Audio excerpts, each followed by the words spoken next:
Assalamu alaikum.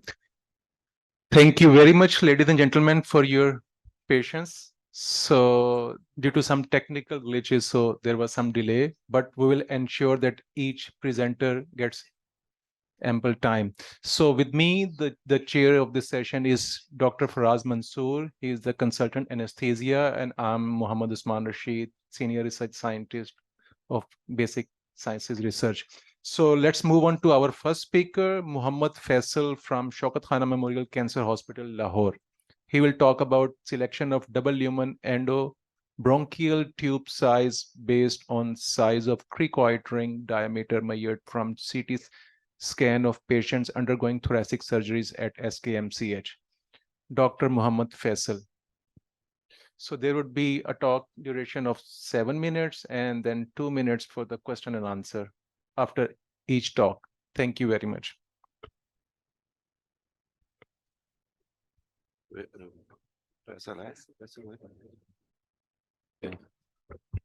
Is Faisal around? I don't see him. Anyway, should we move to the next one? Okay. I think Faisal is not here. So we'll move to the next talk, which is the pain relief after day case breast surgery. And the presenter is Muiz Haider from Shaukat Khanum Hospital, Lahore.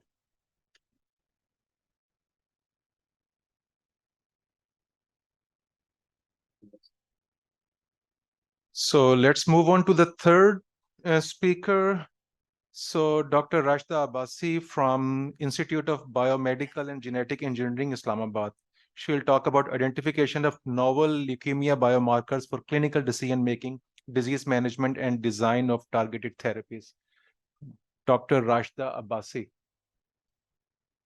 So perhaps they are going to deliver online. So can you please check? Yeah, I think we should. Hello. So please. Hello, can you hear me?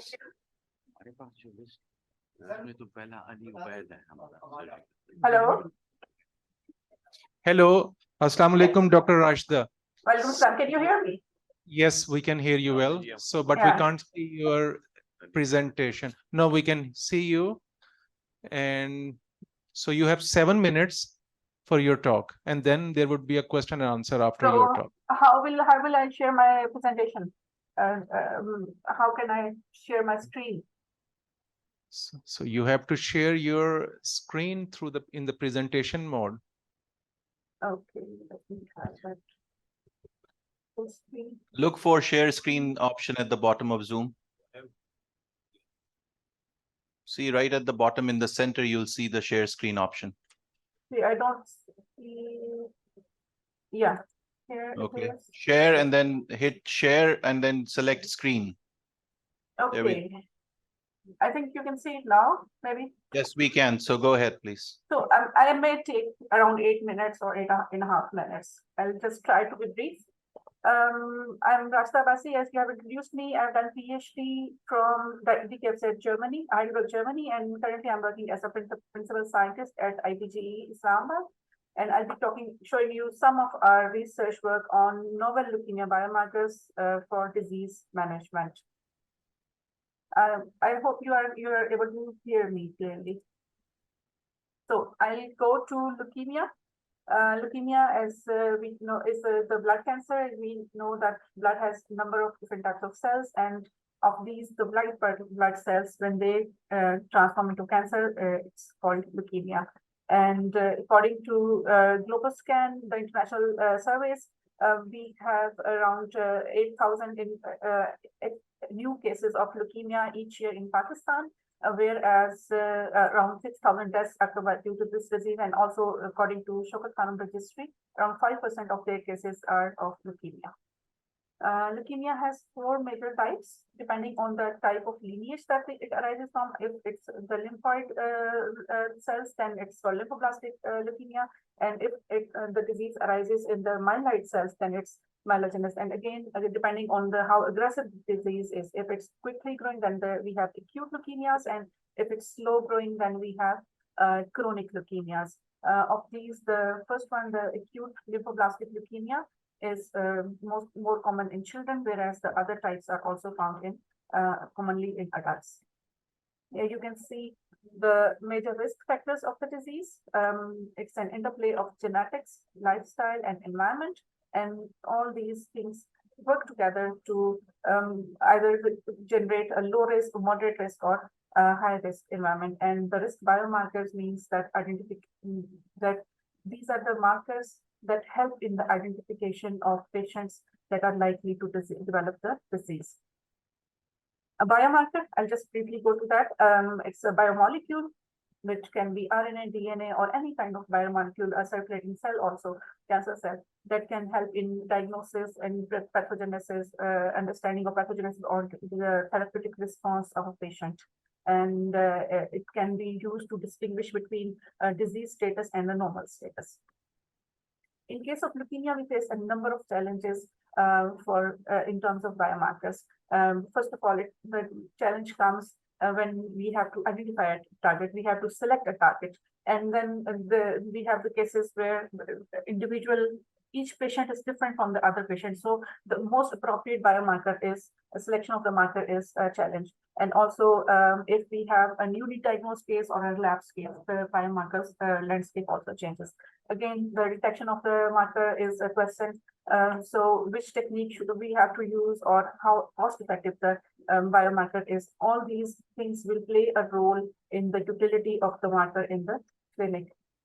In this regard, what we are working at IBG is in the domain of big data, which has joined the fight against cancer.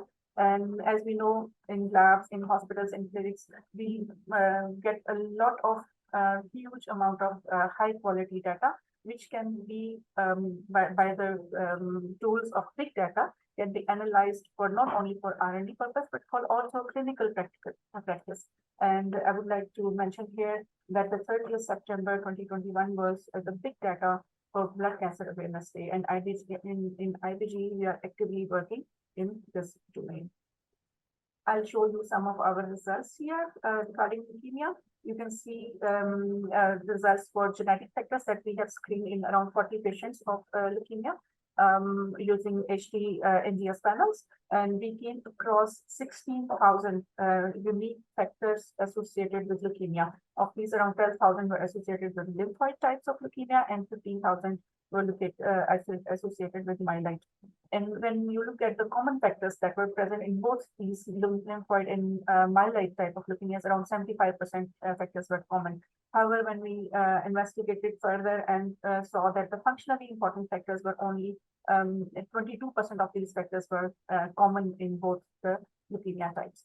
We also found some pathway associated genes. These are the biological pathways of cellular importance for both these leukemia types. I'll come to this in one of my latest slides also. Looking at comparing the acute and chronic leukemia, we found that myeloid leukemias have more common genetic factors compared to the lymphoid types of the leukemias.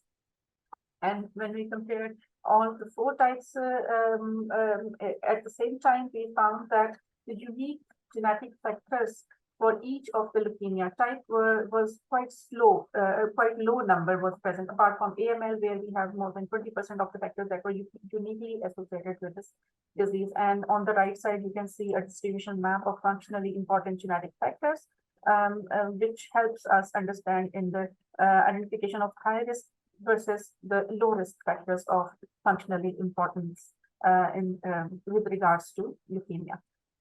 Here you can see the major cellular pathways associated with leukemia. We found that 5 major pathways were associated with the disease, which we can broadly divide into 2 groups. Group A being the tumor suppressors, immune system and the DNA repair, whereas Group B was the oncogenic pathways, metabolism, growth, protein synthesis, degradation, etc. And we found that Group B, which is the oncogenic pathway, is highly upregulated, whereas Group A, the protectors are downregulated in leukemia.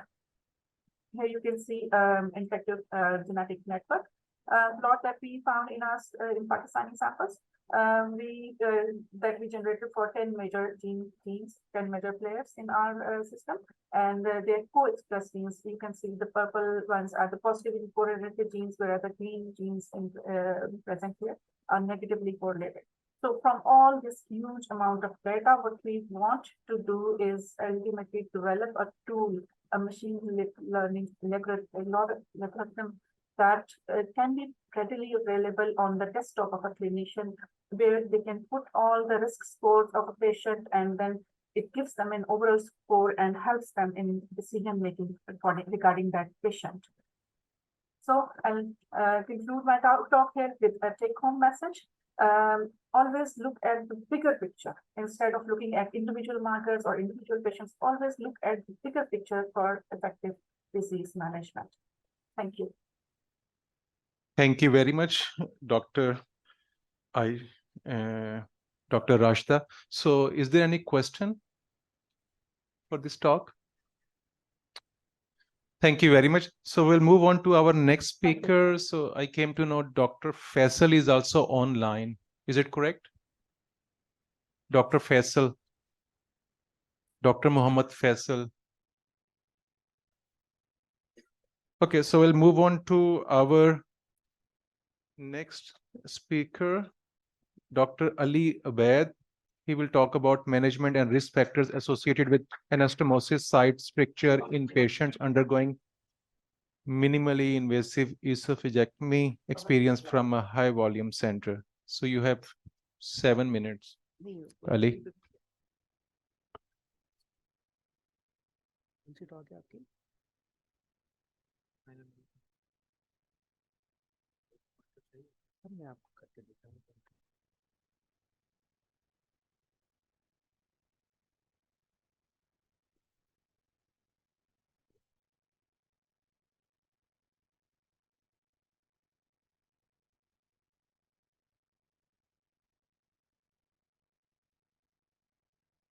Bismillahirrahmanirrahim. A very good afternoon, ladies and gentlemen.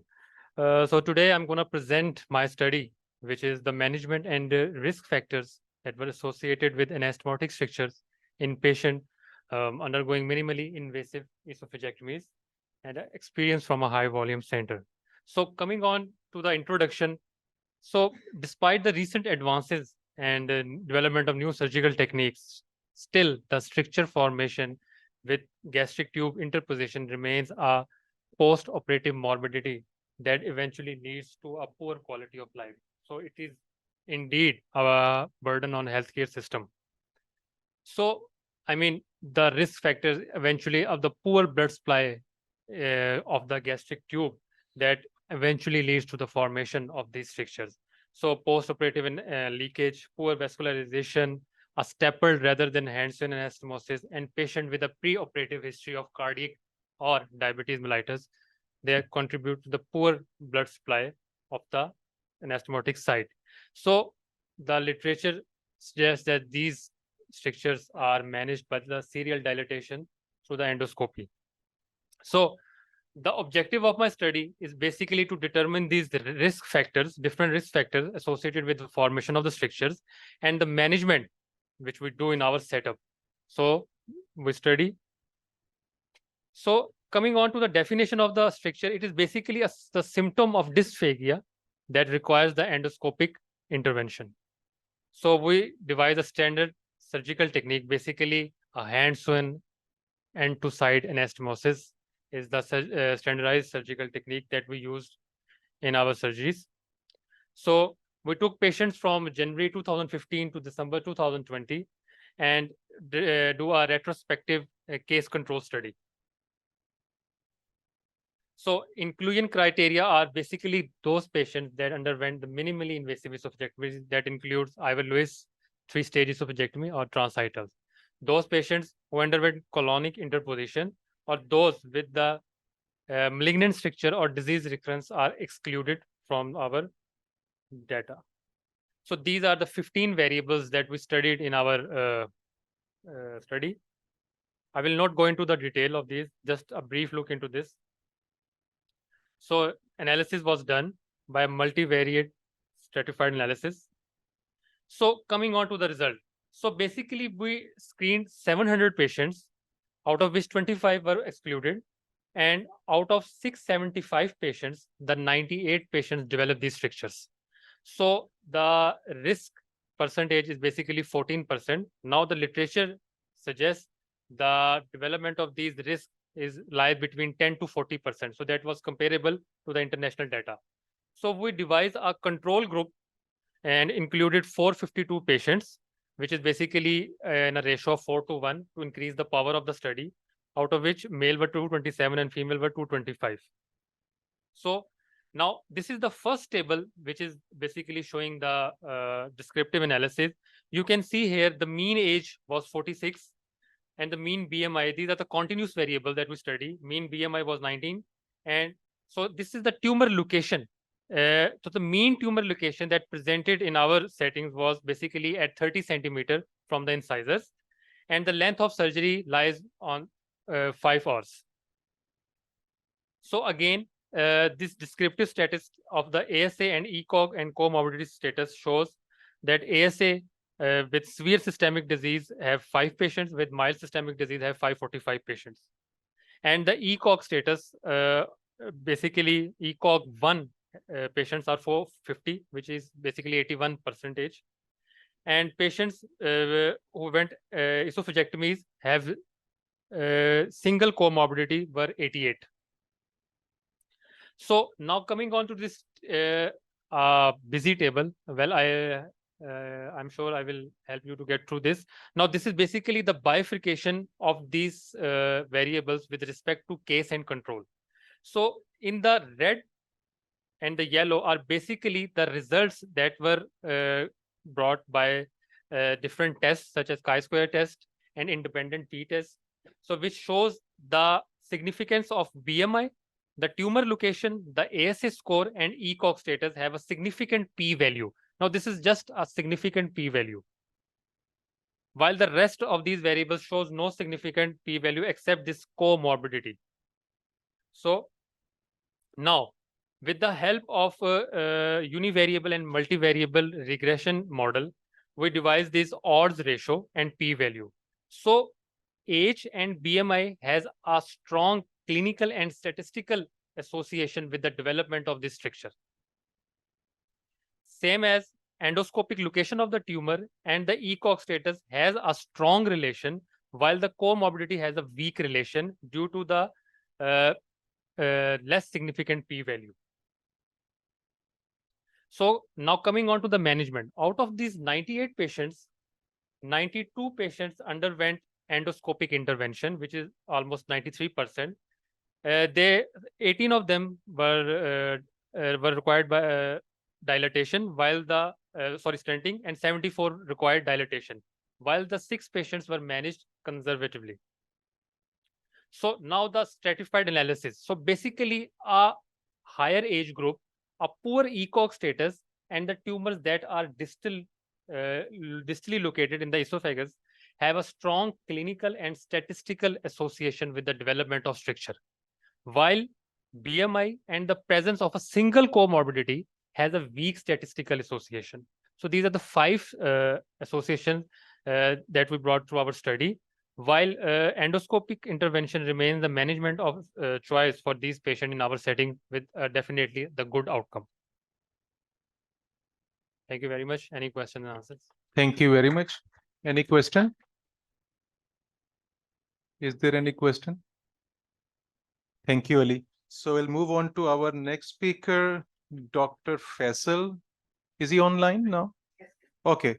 So he'll talk about selection of double lumen endobrachial tube size based on size of cricoid ring diameter measured from chest CT scan on patient undergoing thoracic surgeries.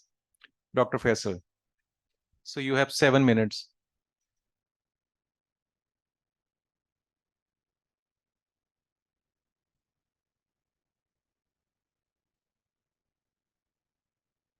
Hello, can you hear me? Yes. Presentation मेरी online show हो रही है? No. Please share your presentation.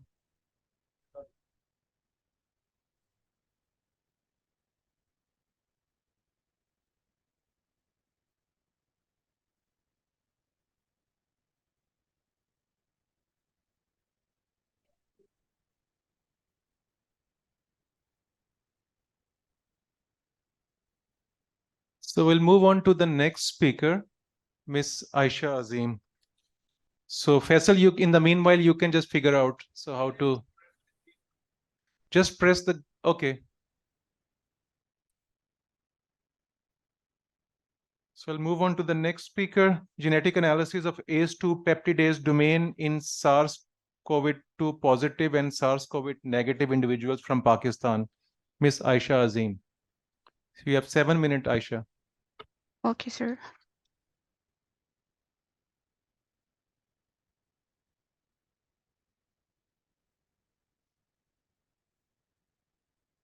Please go to the first slide. Uh,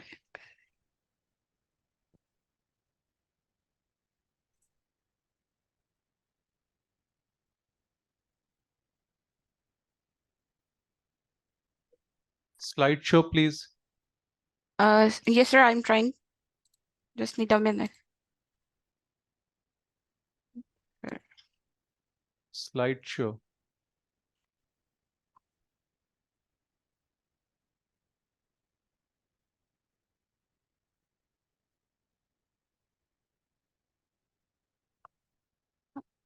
Is it visible, sir? Yes, please continue. I'm Aisha Azim, and I'm a research associate in Basic Science Research Lab, Shaukat Khanum Memorial Cancer Hospital and Research Center. I'm going to present genetic analysis of ACE2 peptidase domain in SARS-CoV-2 positive and SARS-CoV-2 negative individuals from Pakistan.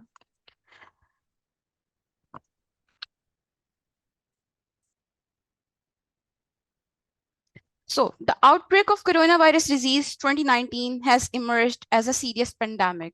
About 771 million cases and about 7 million deaths worldwide have been reported by October 18, 2023. A novel coronavirus 2019, also known as SARS-CoV-2, causes the disease. The entry of this virus into the cell is basically receptor mediated. Viral spike protein interacts with cellular receptor angiotensin converting enzyme 2, also named as ACE2, and it enters the cell this way. This receptor is expressed in epithelial cells of lungs, intestine, kidney, blood vessels, and on the oral mucosa. So ACE2 is located on the shorter arm of X chromosome 22. It has 19 exons and its protein has two functional domains, N-terminal peptidase domain and C-terminal colectrin-like domain. Here we can see the structure of genes with 19 exon and its corresponding protein. Amino acid residues in ACE2 peptidase domain are important for the recognition and cellular entry of the virus. There are particular key residues of SARS-CoV-2 spike protein receptor binding domain that interact with ACE2 peptidase domain. 17 amino acids are there of SARS-CoV-2 receptor binding domain that contact with 20 residues of ACE2 receptor, and that's how the cellular entry of virus takes place.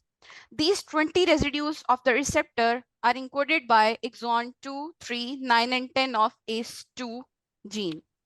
Here we can see that ACE2 receptor interacts with the viral spike protein, and if virus either gets entry as a whole or injects its genetic material into the cell, in both ways infection will take place. ACE2 receptor genetic variability may affect the virion entry into the cell. Several variants are reported to affect the ACE2 stability and interaction with viral spike protein. Controversial results regarding SARS-CoV-2 infection and COVID-19 disease outcome have been reported, but most of the studies are bioinformatics tool-based association study. So population-based data from South Asian populations for ACE2 genetic variability is scarce. The objective of the study was to investigate germline variants in peptidase domain exon 2, 3, 9, and 10 of ACE2 gene in COVID-19 patients from Pakistan. 442 Pakistani individuals tested for SARS-CoV-2 using RT-PCR at Shaukat Khanum Hospital were included in the study between the time period of June 7 to June 28, 2020. Among those, 225 were SARS-CoV-2 positive individuals and 217 were SARS-CoV-2 negative individuals. Demographics and clinical data of all study participants was collected. An institutional review board of Shaukat Khanum Hospital approved the study.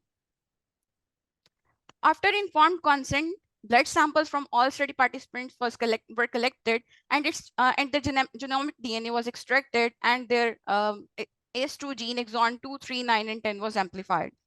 Furthermore, variant screening was done using two techniques: denaturation, high performance liquid chromatography, and high resolution melting assay. And the samples showing different peaks than the wild type were then sequenced using genetic analyzer 3500.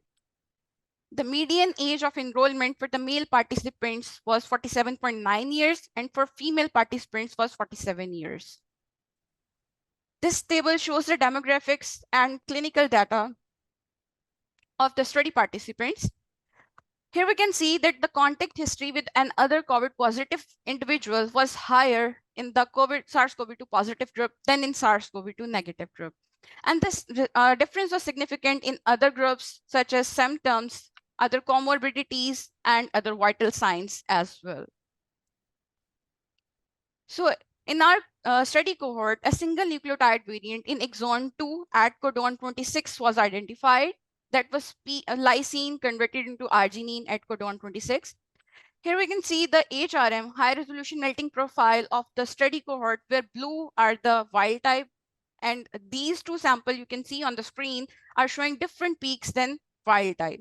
So these two samples and along with them, other samples were then sequenced on genetic analyzer, and we got these results.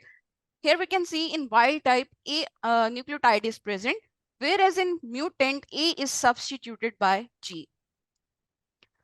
Furthermore, no variant were detected in exon 3, 9, and 10 of study subjects. So variant was present in 1.1% of SARS-CoV-2 positive females and 1.8% of SARS-CoV-2 negative females. Among male, the variant was present in 0.9% of SARS-CoV-2 positive individuals, and none of the SARS-CoV-2 negative individuals was the carrier of the variant. There was no significant difference in minor allele frequency of this particular variant among SARS-CoV-2 positive and negative individuals. And also no significant difference was present between SARS-CoV-2 positive female and male as well. This table shows the same result that that this variant was not significantly different in SARS-CoV-2 positive and SARS-CoV-2 negative group for its minor allele frequency. This variant is reported as a rare variant among South Asians, and it is predicted as benign in war cards and likely benign variant in ClinVar database.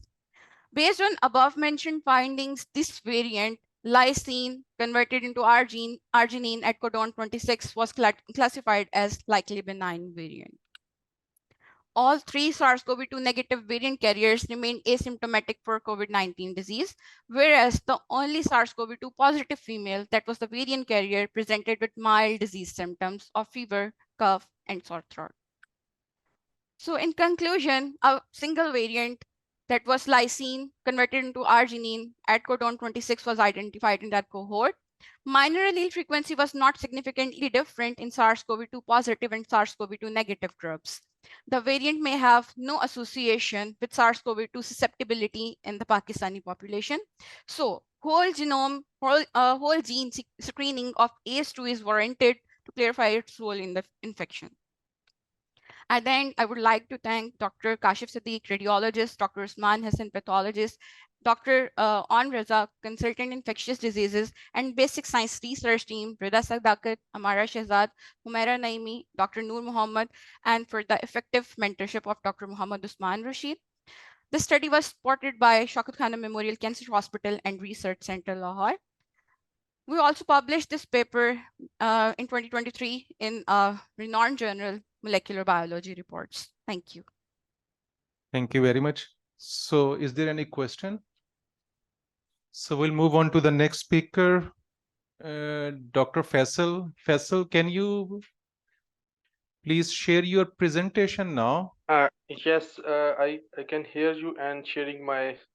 Yeah, please.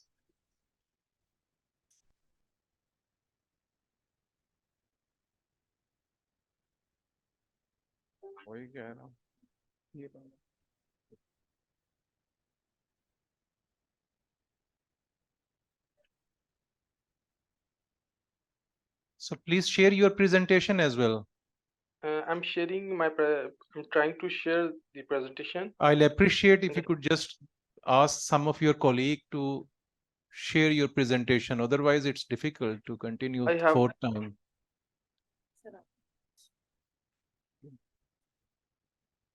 So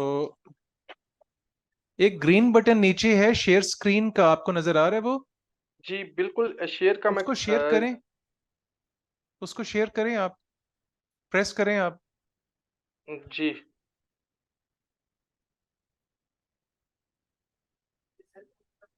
आप अभी cell हो रही phone है? से कर रहे हैं?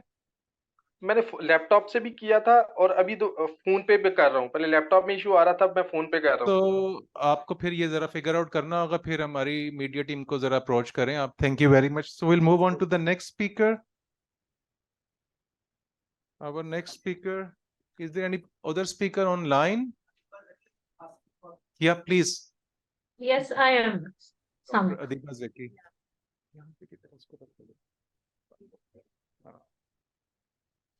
So Adiba, you have 7 minutes.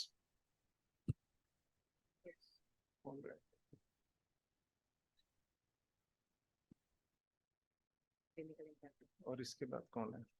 ओ यार।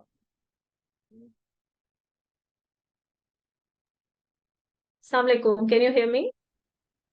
Yes, please continue. I'm Dr. Deepa, consultant oncologist at Afghan University Hospital. So first of all, I would like to thank the entire team for giving me an opportunity to present my data.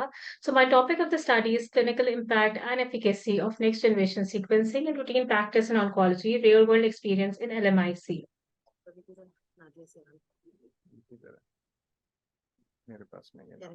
So as we know that cancer is a heterogeneous disease due to existence of subpopulation of cells with a distinct phenotype that harbor divergent biological behavior within the primary tumor or at metastatic or between the tumor of same histopathological subtype.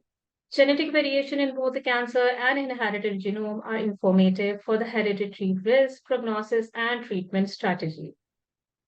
The application of genetic information to assist in the clinical management of patients with cancers rapidly expanding into routine care. Studies have been evaluated the decision of impact of molecular profiling on the treatment and the effect on overall survival. Various studies have been found that shown the significant survival benefit who had the actionable alternation with subsequent targeted therapy in comparison with all those patients who had the alternation and had not been given any targeted therapy. Due to discovery of novel predictive biomarker, molecular characterization of disease is required for the precision medicine. Multiple next-generation sequencing platforms are commercially available. These tests are expensive and may not be helpful in clinical decision-making. Additionally, we should also be cognizant that even if a targetable mutation is detected, the reciprocal drug may or may not be available or have an affordability issue. To our knowledge, no study in Pakistan has been conducted to focus on the clinical perspective of integrating NGS result into patient care to assist with therapeutic decision-making and to evaluate its impact on survival. So our objective of the study was to evaluate the molecular profiling and therapeutic implication of NGS testing across the solid tumor. It was a retrospective analysis. All the patients with histopathologically proven malignancy in whom tumor genomic profiling test was ordered from the June 2020 till June 2023 were included. The patients were tested either by the Foundation 1 or targeted hotspot panel, limited panel gene testing, or simple MSI testing by the PCR. So we analyzed total of 367 patients from June 2020 to June 2023 who presented in the oncology department at Afghan University Hospital. Of total, 192 patients underwent have the genomic testing via FMI, which Foundation Molecular Testing, Foundation 1. 162 patients had just MSI testing, and rest have the limited hotspot testing. Most of the patients were male, and the age group was mainly the age greater than 50 years in the patient who have the Foundation Molecular Testing. In the patient who have MSI testing, the age group was more in 30 to 50 years. In total, 22 malignancies were found in which the NGS testing and MSI testing was done. If we look on the NGS FMI testing, the most common malignancies was indicated for testing of MSI, and the NGS was unknown primary, cancer of unknown primary, followed by lung cancer and colon cancer. If you look solely on the MSI data, the most common indication was MSI testing was in the colon cancer, followed by the rectal cancer, and later on the esophageal cancer and pancreatic cancer. In the colon cancer, the most indication was a stage 2 colon cancer, whether in the rectal cancer or the malignancy, the most of the patients who had a metastatic disease. In the colon cancer, we look at the data. So MSI high was found in 23% of patients, where MSS was reported in about 57% of patients. On looking at the specific cancer subtype and molecular target and implication of treatment, if we look only solely on the lung cancer, so most of the patients were male, age was greater than 50 years. All the patient who had the metastatic disease was tested by NGS, that is Foundation 1. The most common mutation was found in the lung cancer was the EGFR, exon 19 deletion, KRAS, G12, 2 amplification, followed by EGFR and exon 20 insertion. So actionable alteration was found to be about 55.1% of the patient, and genotype match treatment was given in 30% of the patient. Most of the time, the line of treatment in which the genotype match treatment was given was the first line of treatment. On looking at the cancer for known primary, most common patient was a male. Age group was similar as with the lung cancer, that is age greater than 50 years. Patient had the metastatic disease. Most common mutation was found in the cancer for known primary was BRAF, c-MYC amplification, about 8% of the patient, followed by EG5 amplification, ATM mutation, and NF1 loss. If you look all over, the actionable alternation was around 16%. And genotype match treatment was only given in 6% of the patient and mostly in the second line of therapy. On looking at the patient, the breast cancer, the most common mutation was found to be BRCA positive, the BRCA mutation, BRCA1 and BRCA2, followed by PIK3A mutation, KRAS, and mTOR mutation. So actionable mutation was found to be around 37.5% of patient, and genotype match treatment was given in 12.5% of the patient, and most of the patient were given in second line. Looking at the patient with colon cancer, most of the patient had metastatic disease and they were male and age was greater than 50 years. The common mutation in colon cancer was found KRAS TP53 mutation, followed by ATM and APC mutation. Actionable alteration was only found in about 47% of the patient, and genotype match treatment was given in 36% of patients, mostly in the second line therapy. Looking at the other cancer subtypes in pancreatic cancer, the most common mutation was found was KRAS G12D mutation, followed by ERBB mutation, that was 15.4%. Actionable alteration was only found in about 7% of the patient, and genotype match treatment was given in only 6% of the patient. Looking at the cervical cancer data, there was no actionable alteration is found in the patients. There was equal mutation was found in PIK3A, MET, and PIK3CA. Looking at the esophageal cancer and ovarian cancer, there's no actionable alteration was found in our patient. So looking at our whole data, the most genomic profiling testing was done in the metastatic setting and usually does when the patient present to us in the first line setting. Genotype match treatment was given in You have 1 more minute. NSI in about 17.2% of the patient and mostly in the first line setting.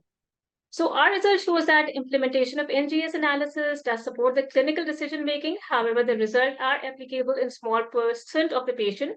For the better compliance and applicability, drug availability and cost of the treatment need to be addressed. So, Thank you very much, Dr. Adiba. So is there any question for Dr. Adiba? If not, then we'll move on to our next speaker, Dr. Zebun Nisa. Is she here? Okay, please. Dr. Zebun Nisa will talk about integrated moving on after breast cancer plus culturally adapted cognitive behavior therapy. So you have 7 minutes. Can you hear me? Assalamu alaikum. I'm presenting here integrated moving after breast cancer plus culturally adapted cognitive behavior therapy intervention for depression and anxiety among Pakistani breast cancer, and it's a randomized control trial. I'm Zebun Nisa. So I'm right now the PhD scholar fellow, not the scholar. So I'm just Zebun Nisa. And I'm working as a research associate in Pakistan Institute of Living and Learning. As we all know, like I know there's a team of doctors, all the oncologists and researchers, and you all know the prevalence of the breast cancer is quite larger among the other types of cancers. And in around the Pakistan had the highest number of breast cancer prevalence among the Asian countries. Around 1 in every 9 women can be diagnosed with the breast cancer.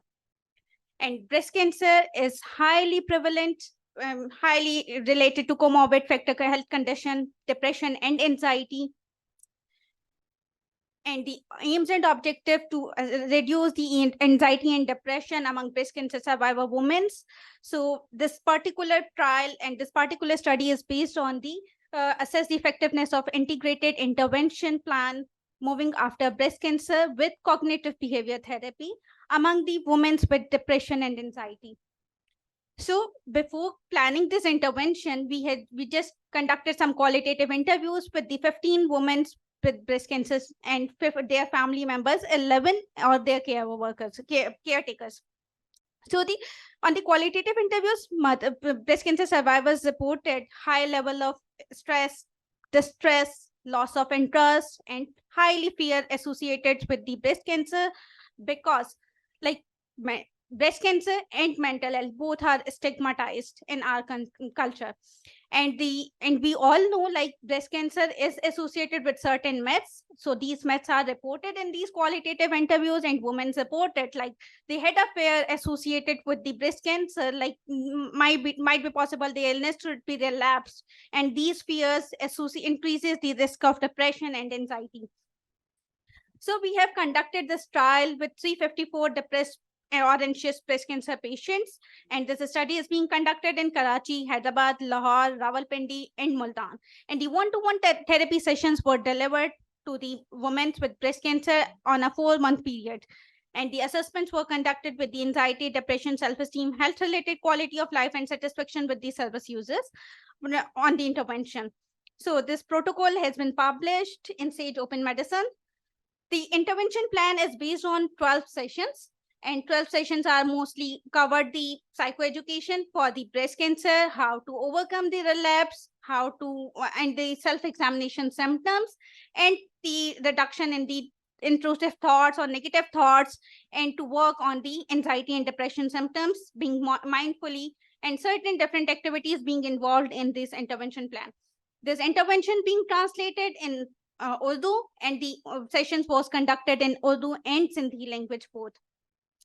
So this study is being approved by the National Bioethics Committee, and the participants were being informed about the study over a 24 hours duration, 24 to 36 hours duration before the consent, and the participants were ensured about the confidentiality. So this is the breakdown of the study trial. We have approached 912 patients, 900 participants screened, 360 meet the eligibility criteria, and 354 participants were randomized among 2 groups, either in the 177 in the moving on ABC plus, and the 177 in the treatment as usual. And at the 6-month period, from the intervention group moving after breast cancer plus, 160 women, 5 women completed the intervention and completed the 6-month assessment. And from the control group, treatment as usual, at the 6-month period, 169 women completed the assessment.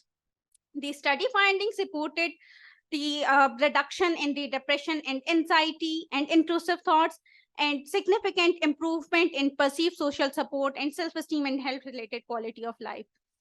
Again, after the intervention, we have conducted some qualitative interviews with the breast cancer survivor women, and they have reported the supportive factors of this intervention is to examine their self-examination of breast to avoid the relapse. Plus, this intervention is quite helpful for them to deal with their depression and their relapse thoughts and their negative thoughts to manage their depression and anxiety. So again, the women breast cancer survivors plus reported additionally, like this intervention is quite helpful for them to deal with their thoughts and release their burden, like how important is sharing and being involved to getting the social instead of due to the stigma associated, they just get alone and isolated. There are some community sessions we have conducted to raise the awareness of breast cancer at the Gadab town in Karachi, and we have conducted some other awareness sessions in the low middle slum areas of Karachi. And these sessions are totally based on the raising the awareness related to breast cancer and how it impacts their mental health. In the last week, we have conducted some awareness sessions on the screening or self-examinations of breast cancer. And on these sessions, we just screened or self-examined 4 to 5 patients and they were not aware about their symptoms of the breast cancer. So we have referred them for further screening and testing. Some other awareness raising sessions were conducted with the health professionals of different sessions, and some chai and chat sessions were conducted with the experts to assess and enhance these intervention plan for the further trial. And some mental health first trainings has been conducted with the clinicians, and we have trained them how to enhance and how to motivate their patients while they are examining, while they are providing the treatment, because we know chemotherapy had a negatively associated and had a negative association with the symptoms and treatment plans. People are likely to avoid this treatment. So there are Please conclude your talk. Okay. There are some theory of change sessions were conducted for the intervention plans. And this is the overall conclusion of this study. Thank you very much. Is there any question? Yeah.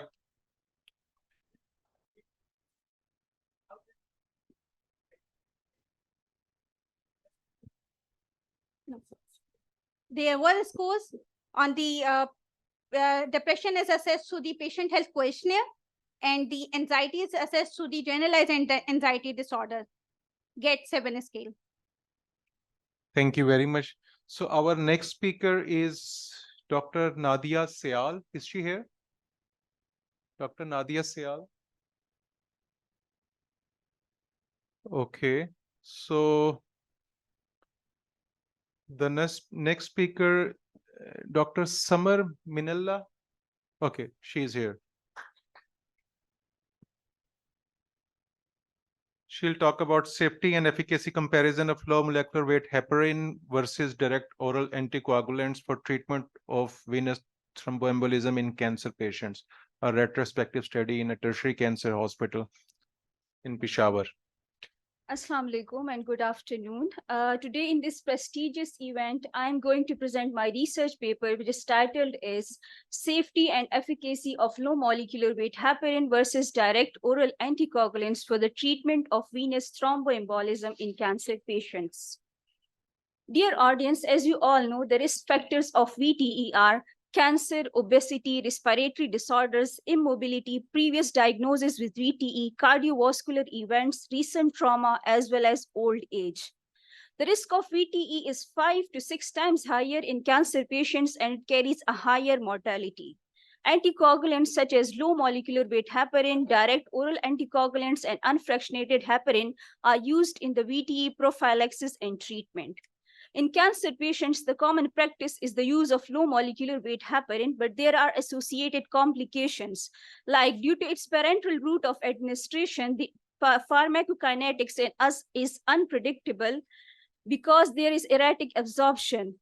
Also, the pharmacokinetics is unpredictable in case of renal impairment. It is also associated with bleeding in patients with low platelet count, and it is also associated with incidence of heparin-induced thrombocytopenia. There are also some patient-related factors, patients reporting bruising, pain, and irritation at the site of injections, and the injectable drugs are difficult to use. So the patients are non-adherent to the therapy, and they are non-compliant to the therapy. In contrast, the direct oral anticoagulants such as rivaroxaban and apixaban exhibit potential as a viable alternative. The research shows that rivaroxaban exhibited non-inferiority to enoxaparin with respect to reducing the risk of VTE at 7 to 14 days. But these figures are quite scarce and inconsistently reported in the literature. So we carried out a study in our center to assess the effectiveness and safety of DOACs versus low molecular weight heparin in cancer patients diagnosed with VTE. Coming to the background of our study, as you all know that SCAM is a welfare institute and we have an increasing number of patients. Our resources are finite and majority of the patients are financially supported by the hospital. Also, there are some drawbacks of injectable drugs. They are costly and they are associated with complications and inconveniences, as I explained earlier. So keeping all these things in mind, a newer approach is needed to reduce financial burden upon the hospital and also an approach which is more convenient and acceptable to the patients. So we anticipate that our study will guide in the use of DOACs in cancer patients with venous thromboembolism. The main objective of our study was to determine whether DOACs would be a desirable alternative treatment for cancer-associated thrombosis, especially in cancer patients on active treatment.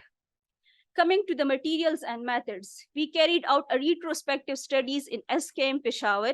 82 patients aged more than 18 years diagnosed with VTE were included after ethical committee approval.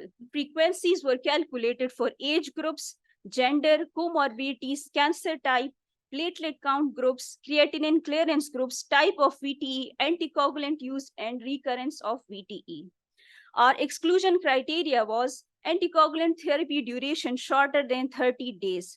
Anticoagulant therapy commenced more than 6 months following the diagnosis of VTE. Patients who did not receive therapeutic doses of anticoagulant therapy were excluded. Our primary endpoint was VTE recurrence in patients treated with direct oral anticoagulants versus low molecular weight heparin. Secondary endpoint was safety of DOACs versus low molecular weight heparin, looking at bleeding occurrences using ISTH criteria. SPSS version 20 was used for data analysis. So the results of our study are, we observed a male preponderance with a higher percentage of 54.9%. 18.3% patients were hypertensive, 7.3% patients were diabetic, rest of the patients had no comorbidities. Most commonly identified cancer was GI cancer, 28%, followed by breast cancer, 22%, followed by prostate, 12.2, ovarian, 9.8, lung, brain, and other uncommon cancers, 17.1%. 73.2% patients received enoxaparin, 24.4% patients received rivaroxaban, and 2.4% patients received apixaban. 66.6% patients on enoxaparin, 70% patients on rivaroxaban, and 50% patients on apixaban were on active chemotherapy. So we observed that there was VTE recurrence in one patient on low molecular weight heparin and in one patient on apixaban whilst on active chemotherapy, but it was not statistically significant. There was no recurrence noted with rivaroxaban, and there was no major bleeding occurred in either of the patients in either of the groups. Minor bleeding was seen in 2 patients on low molecular weight heparin compared to no bleeding with DOACs. No new thrombosis was noted in patients whilst on treatment.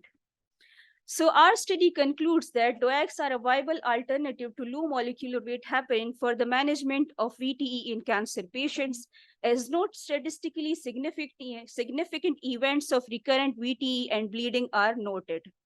Notably, oral DOACs administration offers a more pragmatic approach in contrast to daily subcutaneous injections of low molecular weight heparin.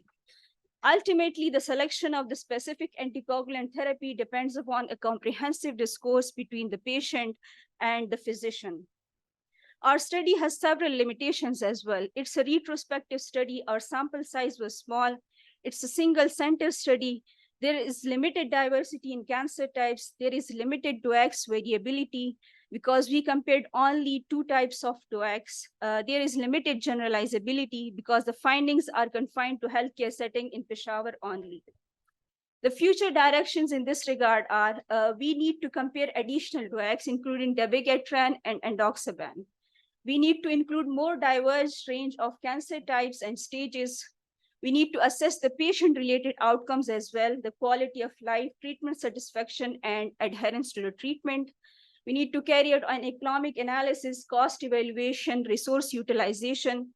Analyzing healthcare disparities and the choice of treatment also needed to be done. And we need to do a real world data validation as well. That's all from my side. Thank you Thank so you much very for much. listening to me. Is there any question? Yeah.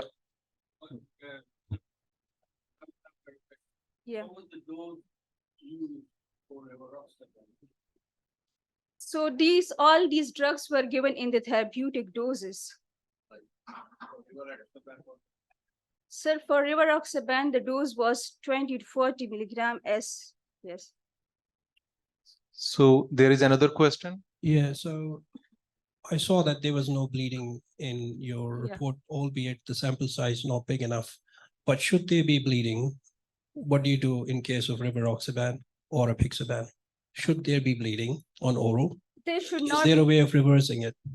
they should not be bleeding because the bleeding associated with rivaroxaban, the chances are very much less. Should there be bleeding? What would you do for reversing it? They can bleed. We cannot exclude bleeding in case of direct oral anticoagulants. They can bleed, but So as in of our I know that there is no way of reversing rivaroxaban. What I'm trying to find out, is there a way, like I'm not updated, right, is apixaban better, or is there a way now to reverse? Should there be bleeding? Because that's a huge thing. Should there be bleeding? There's no way of reversing it. Patient can die. so that's a very interesting questions, but we are not looking into these things in our research study. It was mainly about the safety and efficacy of direct oral anticoagulants versus low molecular weight heparin. Thank you. Thank you very much, Dr. Samar. So we'll move on to our next speaker. Do we have Dr. Sara Baloch? Okay. So she'll talk about the usefulness of FDG PET-CT in routine staging of gastric cancer. 7 minutes, please. Okay.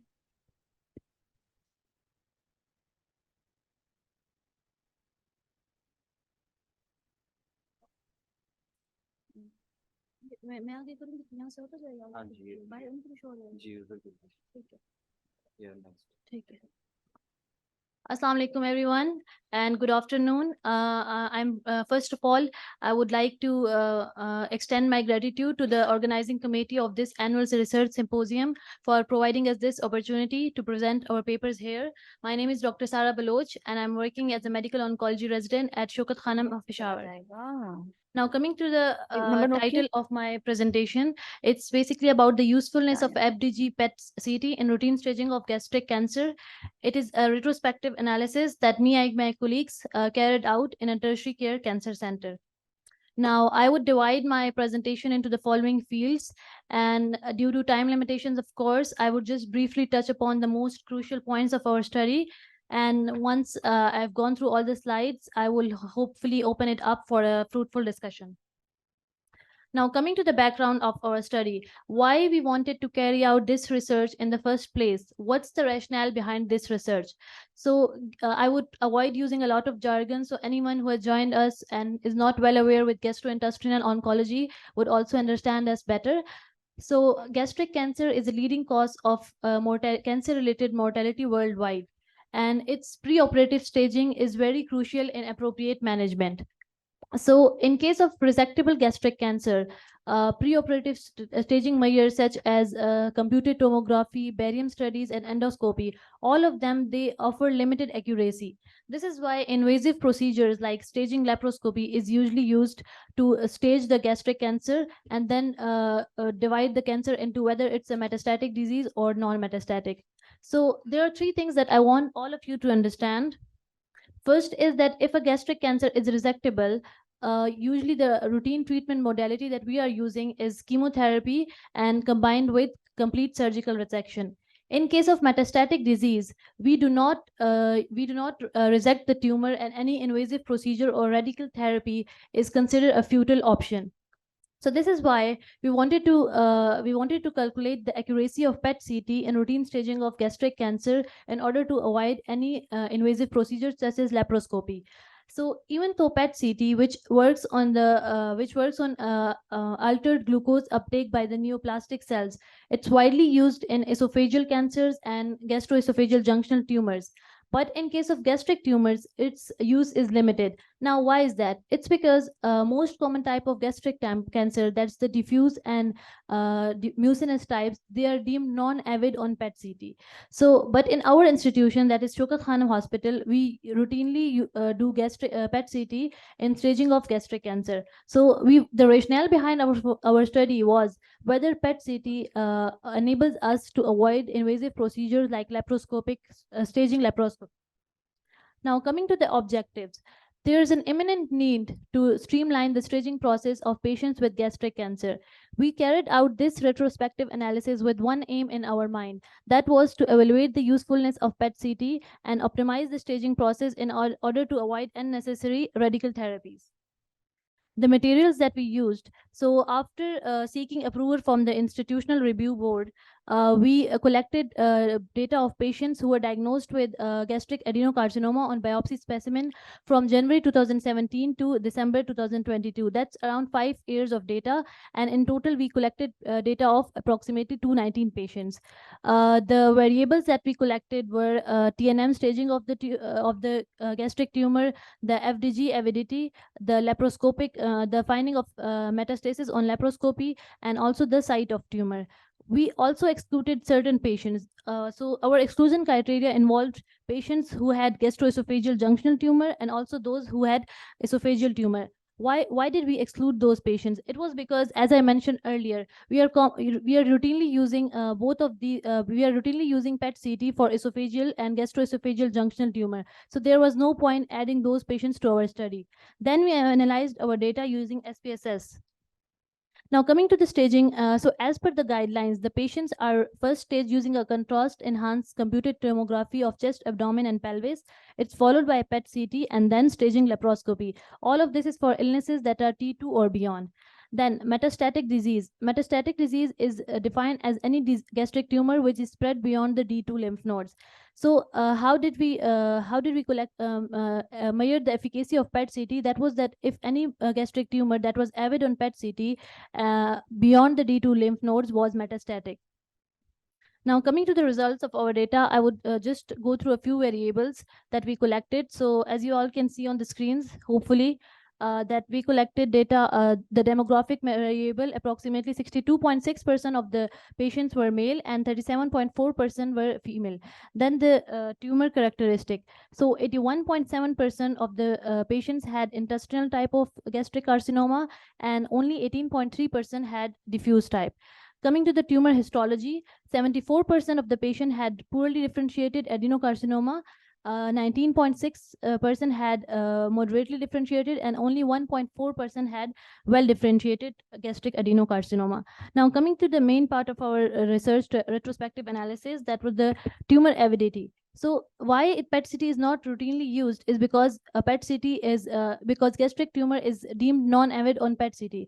But our results, we found out that approximately 97.3% of the patients had avid tumor on PET-CT. The nodes were avid in approximately 53% of the patients, and PET-CT was able to identify mets on approximately 7.3% of the patient.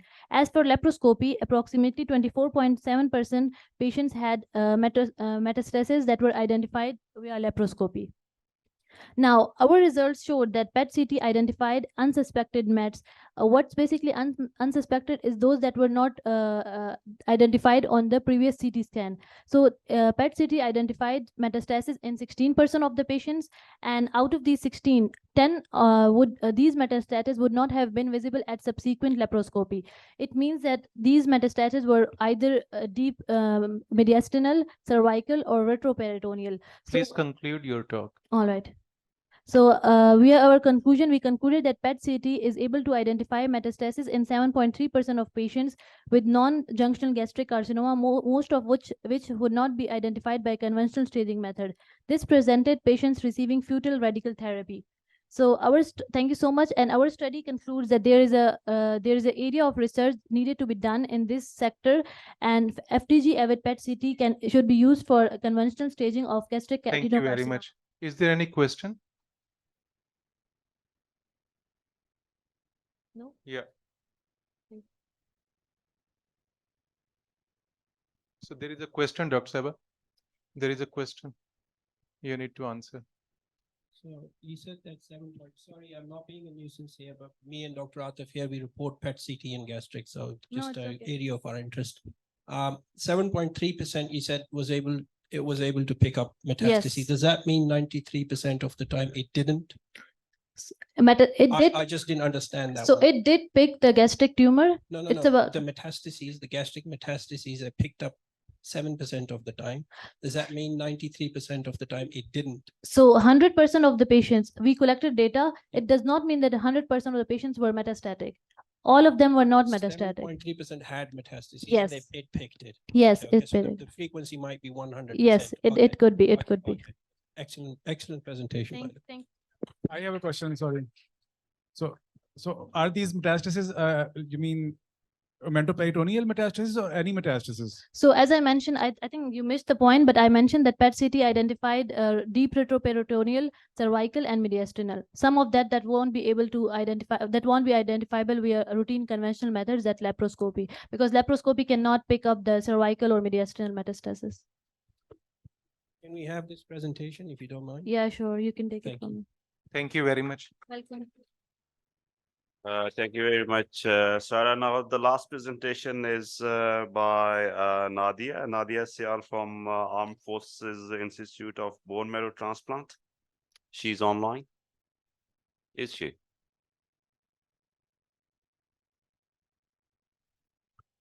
I am. Can you hear me? Yeah, we can. Okay, I'm sharing the screen. Can you see see my presentation? No. Actually, the Slides, Nadia, slide share पे click करें. Slide slide share. Can you see my presentation? Share screen पर, sorry, share screen. Share screen, that's the green button. I'm pressing it, but it is not working. दोबारा press करें, Nadia. Yes. Yes, I'm pressing, but it is not. It disappears from my screen. I don't know what.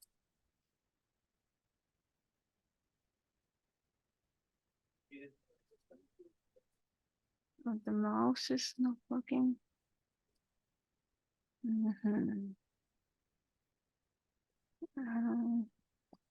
So what can I do?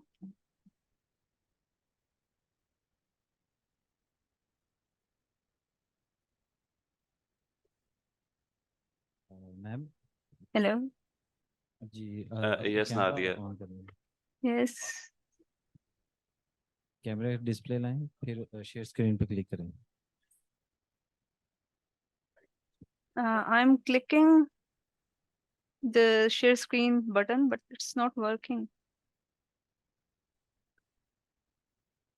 I don't know why. And it disappears. वो आपकी slides open हुई हैं आपके computer पे? Yes, slides are open.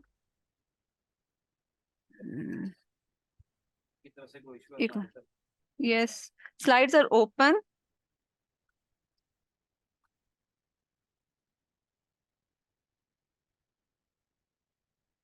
Now you can see my presentation. No, Nadia. Oh, okay. I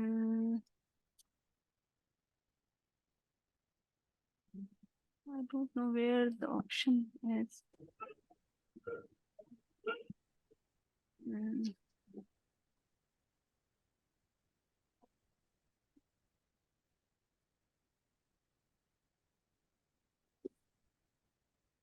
हमारी तरफ से उधर से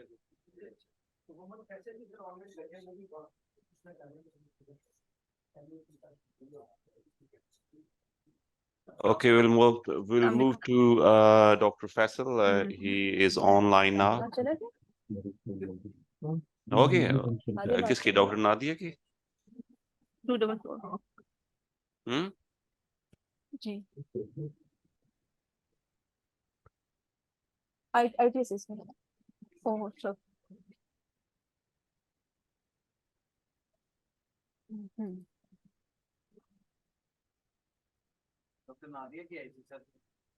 Hello. हमारे साथ दानियाल आओ ना जल्दी से शाबाश जल्दी कंप्यूटर जल्दी से आए प्लीज ऊपर कंटेंट फ्रॉम सेक्शन कैमरा या बेसिक देखो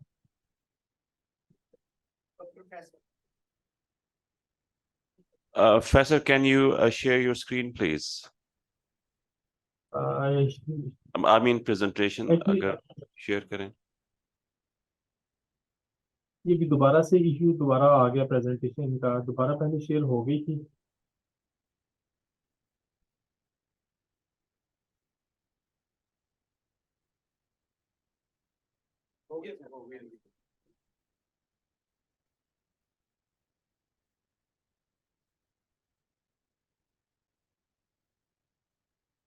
जी डॉक्टर फैसल आपकी स्क्रीन शेयर हो चुकी है आप अपनी पीपीटीएक्स खोलें आपका जूम का डिस्प्ले आ रहा है इस वक्त जी जी वो मैं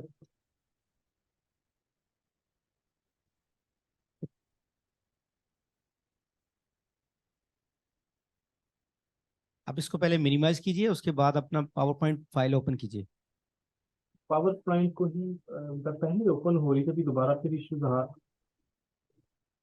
लेकिन आपकी स्क्रीन इस वक्त शेयर्ड है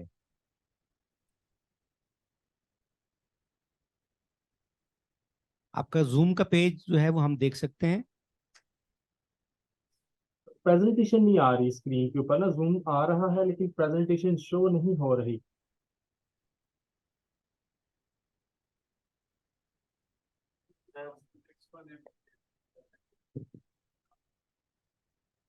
Go to the next presentation and ask about. So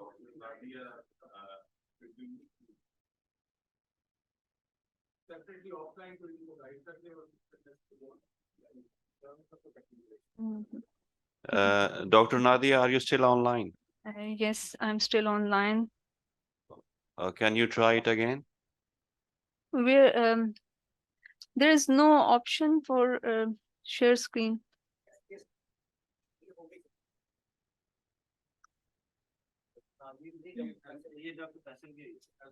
It's Dr. Faisal's. Yes, No, Dr. may Faisal, carry are on. you there?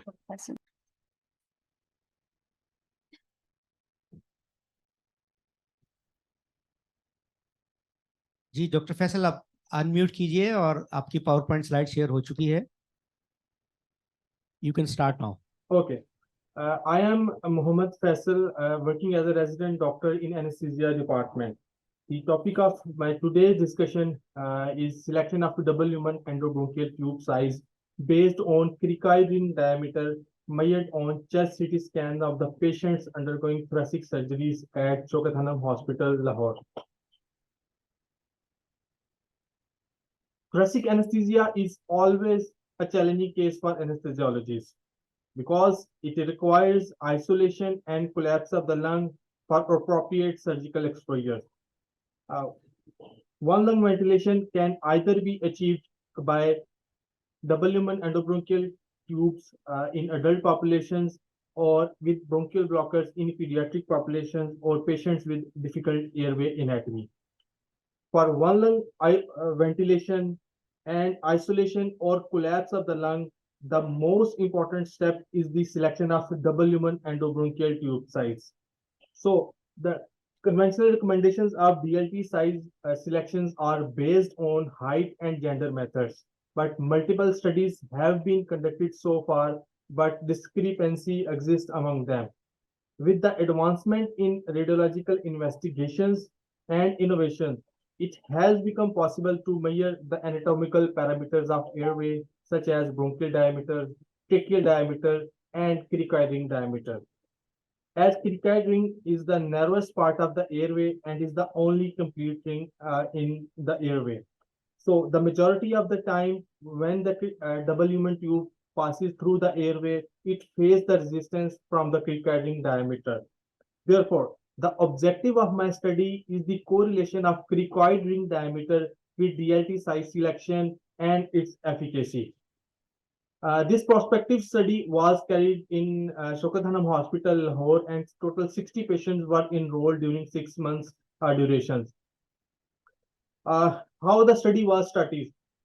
After taking written informed consent, anteroposterior and transverse cricoid ring diameters were measured, and then mean cricoid ring diameter was calculated. Compared to cricoid ring diameter, DLT size having outer diameter 1 to 2 millimeter less than cricoid ring diameter was calculated and selected. Hagen et al. Has published all the available brands of their double lumen tubes having their diameters.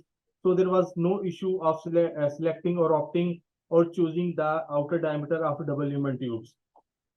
After standardized anesthetic inductions, selected double lumen tube was inserted by resident year 4 or above, and to see whether the lung is deflated or not.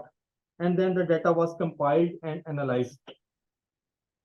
Both male and female and genders with ages between 18 to 70 years were included, while those who refused to participate, discrete narrowing of trachea or bronchus on chest X-ray and CT scans, abnormal coagulation profile with INR more than 2 or CT scan done outside Shaukat Khanum Hospital were excluded from the study.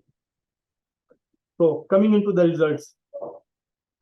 Our study population consists of 48% of the males and 52% of the females. Among them, and all of them have ages of up to 43 years, height of 161 centimeter, and BMI of 21. The surgeries in which DLTs was used were 72% of them were 3 stages of hydrectomies, 23% of them VATS and wedge resections, 5% of them were pneumonectomies. So the average cricoid ring diameter among males was 15.7 millimeter, while among female it was 12.1 millimeter. Based on this cricoid ring diameter, the average double lumen tube selected among male it was 39 French, and among female it was 35 French. So the data was statistically significant. As this line shows the correlation between cricoid ring diameter and double lumen tube size selection. As the cricoid ring diameter increased, the double lumen tube size increased. So again, the data is statistically significant. Our 80% of the patients were able to get lung deflation with the selected double lumen tubes, while 20% of them were not able to get lung deflations. So if the cause may be due to the difficult airway that that was not considered in our study. So the limitations of our study was short sample and single center, while the strength is it's an innovative and not conducted or published so far in any journal of Pakistan. So coming to the conclusion, cricoid ring diameter can be used to predict the double lumen tube size. Based on recommendations, following size of double lumen tubes can be selected and being practiced in our department after this study. Thank you. Thank you very much, Dr. Faisal. Dr. Nadia? Yes, I'm here. Okay. I'm here. And there is no screen share icon showing here. Why is it so? There are chat icon, raise hand icon, question answer icon, but there is no icon for share screen.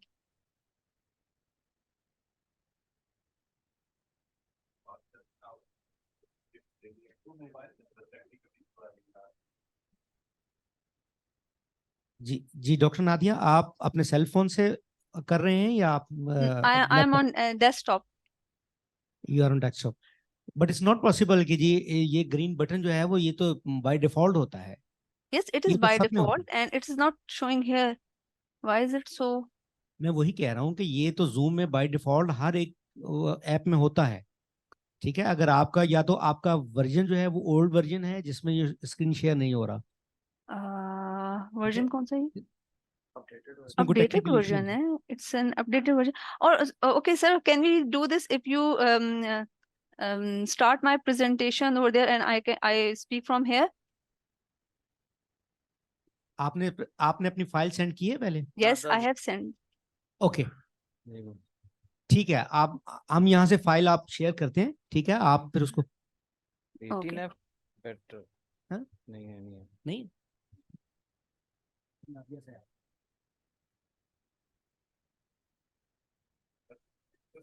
Sir वही देखें, अगर file उनके पास आई होगी तो वो हो जाएगी। जी नादिया, अगर आपकी फाइल हमारे पास अवेलेबल है तो फिर हम शेयर कर लेंगे, ठीक है? Yes, आप file with the date of 1st November 23. Then Dr. जी Nadi said, and the whole topic is there. जी ओके बेटा, आप वेट करो।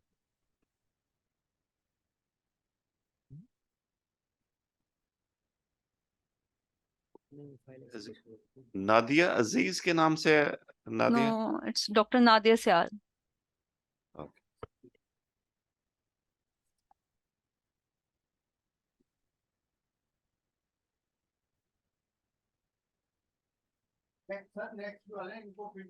नहीं खत्म हो गया, ये लास्ट है। Hmm? Sorry.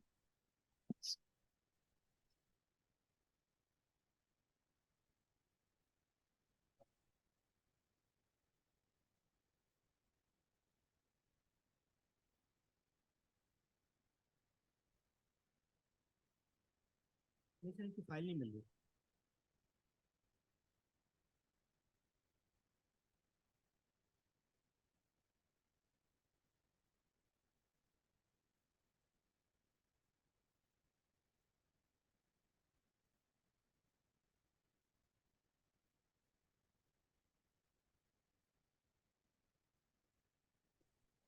नादिया, हमारे पास अनफॉर्चुनेटली आपकी बेटा प्रेजेंटेशन नहीं आई हुई। I have sent it twice. Last, the updated one was on 1st November. Abstract भिजवाए थे या? No, the whole presentation was sent on 1st November. And previously, I have sent it on 28th of November. तो बेटा अभी आप 28th of October. हमें email कर सकती हैं दोबारा? Yes, yes, I can.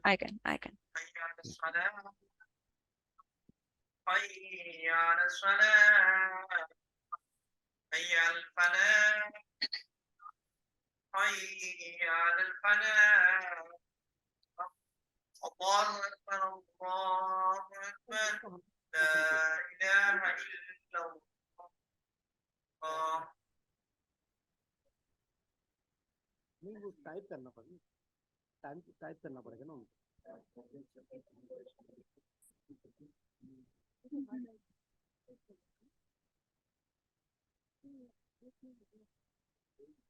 I have sent it again.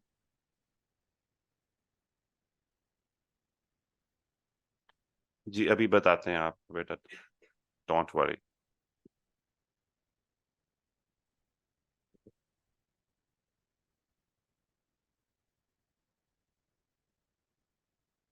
Doctor Nadia, आपको एक चैट में अभी ईमेल आईडी मैंने भेजा है, आप इस पे Okay. काइंडली अपनी फाइल शेयर कीजिए।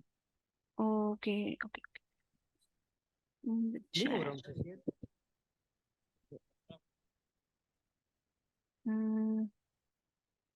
Okay. तो कहने किस में सेंड कर दूं? Okay.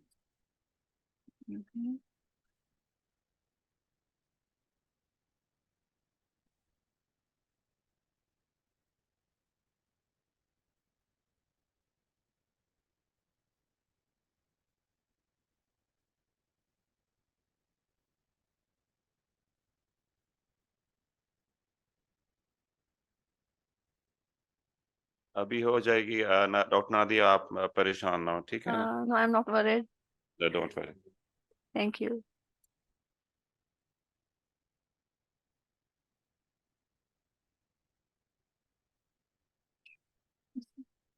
See?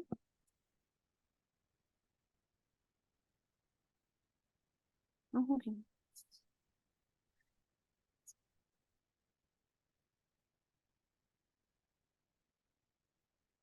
Yes, I send it.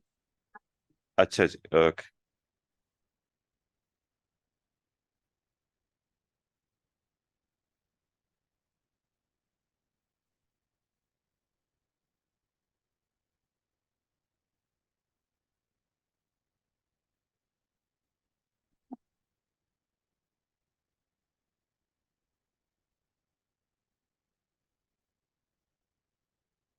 Ji doctor Nadia, आपकी फाइल ओपन हो रही है, आप इंट्रोडक्शन दीजिए प्लीज। अभी आपकी स्क्रीन शेयर हो जाती है। Okay. I'm Dr. Nadia Syal, working as scientific officer at Armed Forces Bone Marrow Transplant Center, Rawalpindi. And the topic of my presentation is implication of therapeutic intervention. Therapeutic intervention based on T-cell chimerism in post-transplant patients of hematological disorders to prevent relapse.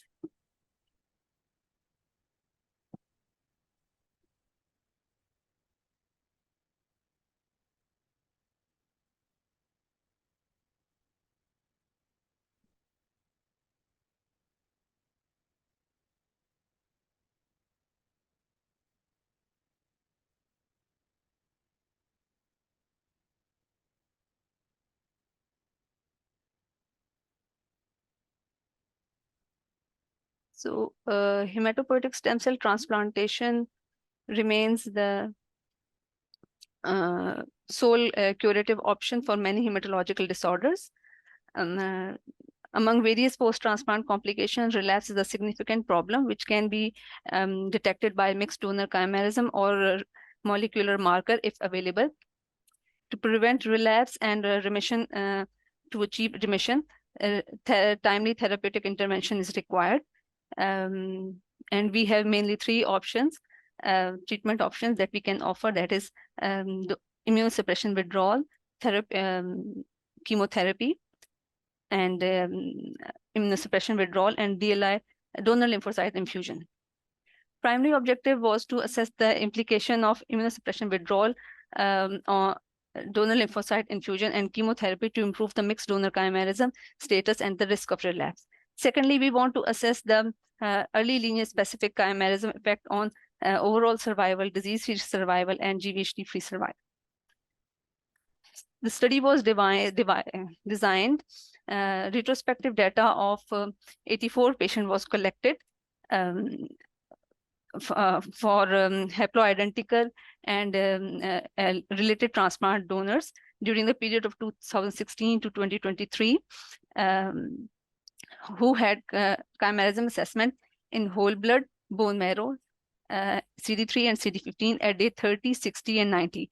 Chimerism was characterized as complete donor chimerism, mixed donor chimerism, and graft failure. So then the intervention was made on the basis of mixed donor chimerism, molecular relapse, and intervention was grouped into